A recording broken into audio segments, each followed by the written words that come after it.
Ayos, ang laki ng sahod ko ngayon. Mabibilhan ko nito ng pasalubong si Amy.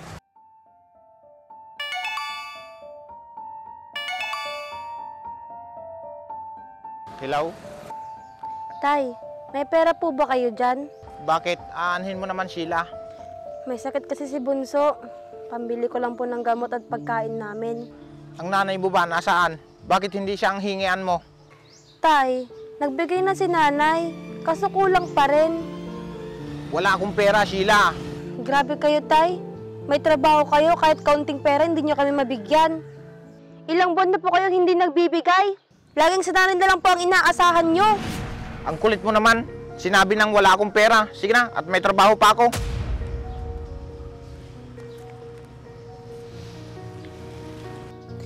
Ay, laging walang pera. Pero pagdating sa anak ng kabit niya, may nabibigay siya.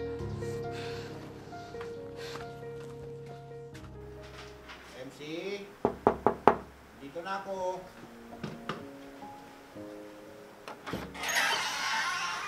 Oh, Franz, ba't ang aga mo naman ata? Oo, MC. Maagang natapos yung trabaho namin.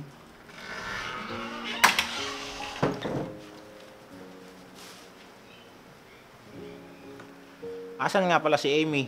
May pasalubong pala ako para sa inyong dalawa. Mukhang masarap to ah. Amy, anak? Amy! Bakit po, Nay? May dalang pasalubong si Tito Franz mo.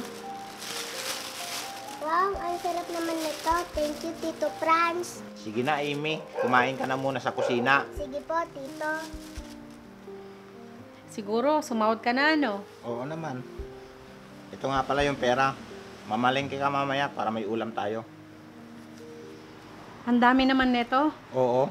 Nakarami kasi kami ng overtime ngayong buwan. Sana palaging ganito para lagi masarap ang ulam natin. Sige, mahal. Aalis muna ako. Saan ka pupunta? Doon lang kay paring Jerry. Baka uminom ka na naman, mahal, ha? Konti lang naman, mahal. Pampatanggal pagod na rin. Huwag ka magtatagal dun, ha? Oo, mahal.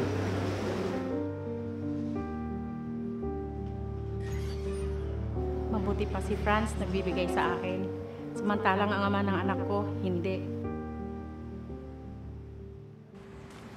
Sheila, Lo, mano po? kawaan ka ng Diyos po. Upo muna kayo, Lo. Kumain na ba kayo? Hindi pa po, Lo. Ha? Bakit? Nasaan ang kapatid mo? Asa loob po ng kwarto, Lo. May sakit po siya. Nakabili ka ba ng gamot niya? Hindi pa nga po. Nangihingi po ako kay tatay. Kaso wala daw po siyang pera. Ito ang pera po, pambili mo ng gamot. Salamat po, Lo. Walang anuman.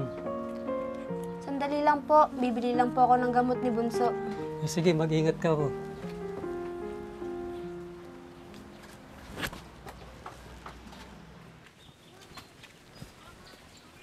Oh, Sheila, saan ka pupunta? Bibili lang po ako ng gamot ni Bunso, Nay. Mataas pa bang lagnat niya? Medyo po, Nay. Nagbigay ba ang tatay mo ng pera? Hindi po, Nay. Wala daw po siyang pera. Si Lolo po ang nagbigay ng pambili ng gamot. Aba, sahod niya ngayon ah. Saan niya dinadala yung pera niya? Kaya nga po, Nay. Baka sa babae niya po binibigay lahat ng pera niya. Hay nako, wala talagang puso ang ama mo. Hindi man lang kayo iniisip. Sige na, bilhan mo na ng gamot ang kapatid mo. Sige po, Nay.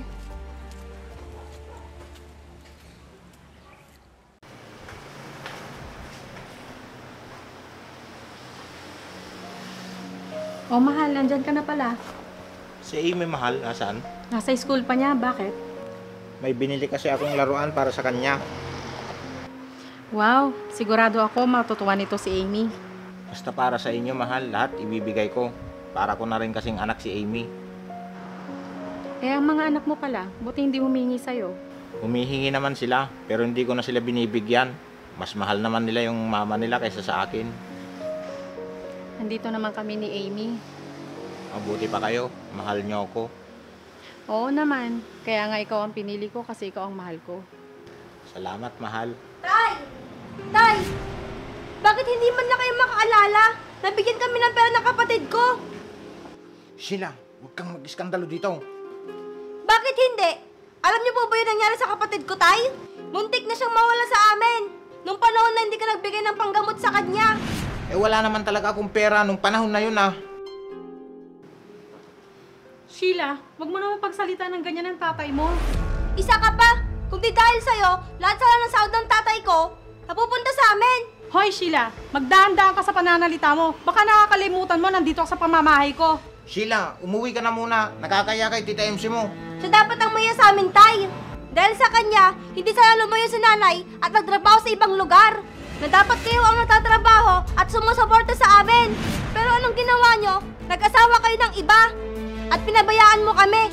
Hindi na lang sana kita naging tatay. Sumusobra ka na. Bakit kayo? Pinaparamdam nyo ba na mahal nyo ako? Di ba hindi? Mas mahal nyo ang nanay nyo. Mabuti pa ang anak ni MC. Itinuturing akong tatay. Laging ganyan ang sinasabi niyo sa amin. Dapat nga, kayo ang magpakatatay sa amin. Humihingi kayo ng pagmamahal sa amin. Pero hindi mo din naman kayang ibigay yung pagmamahal na yon. Mas inuuna mo pa ang iba at ang mga bisyo mo. Sheila? Anak?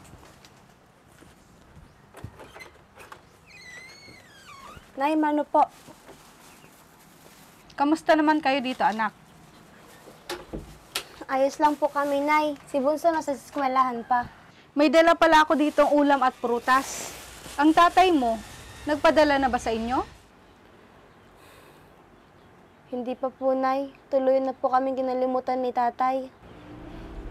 Responsable talaga yung tatay mo. Kahit kailan, mas inuuna niya pang ibang tao kaysa sa inyo. Nay, paano po ako makakapagtapos ng pag-aaral ko? Hayaan mo, anak. Hindi ako titigil sa paghahanap buhay para sa inyo ng kapatid mo.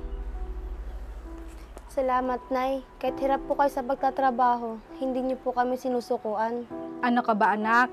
Nanay niyo ako, mahal ko kayo.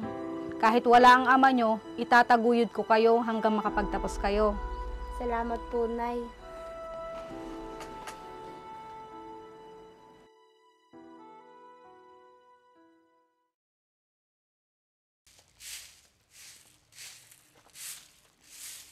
Sheila, anak. O, Tay, bakit kayo nandito?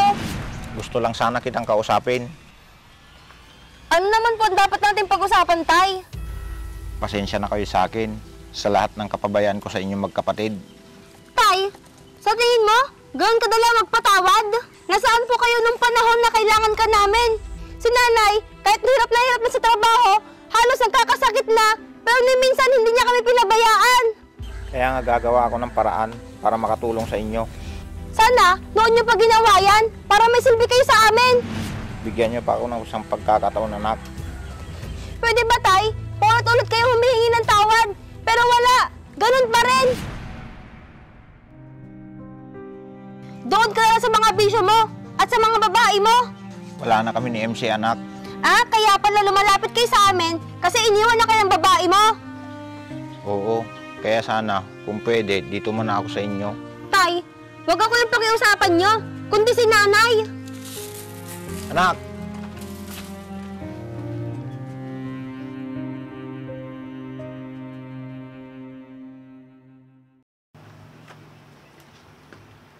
O anak, saan ka galing? Doon po, Nay, sa bayan. Bakit naman nakasimangot ka dyan? Nakita ko po si tatay. May ibang babae na naman nakasama. Ang tatay mo talaga, hindi na nagbago. Kailan kaya siya magbabago, Nay? Kapag may sakit na siya? Ganun na nga siguro, anak. Kapag ako nag-asawa, sana hindi katulad ni tatay. Niresponsable at babaero pa. Kaya nga anak, lagi kayong magpakabait para hindi kayo magaya sa akin na nag-asawa ng maaga at katulad pa ng tatay mo. Ikaw kasi, Nay, hindi ka namili na mapapangasawa. Yan tuloy. Ikaw talaga anak, huwag mo na akong sisihin. Balang araw, magiging maayos din ang buhay natin. Hayaan niyo po, Nay. Kapag nakapagtapos ako, magtatrabaho po ako agad para matulungan ko po kayo. Talaga anak, kaya huwag ka muna mag-asawa. Mag-ipon ka muna para sa kinabukasan mo. Opo, Nay. Sinisigurado ko po na magkakaroon ako ng pamilyang buo at masaya. Tama yan anak, kaya lagi tayong magdasal para gabayan tayo ng may kapal. Opo, Nay.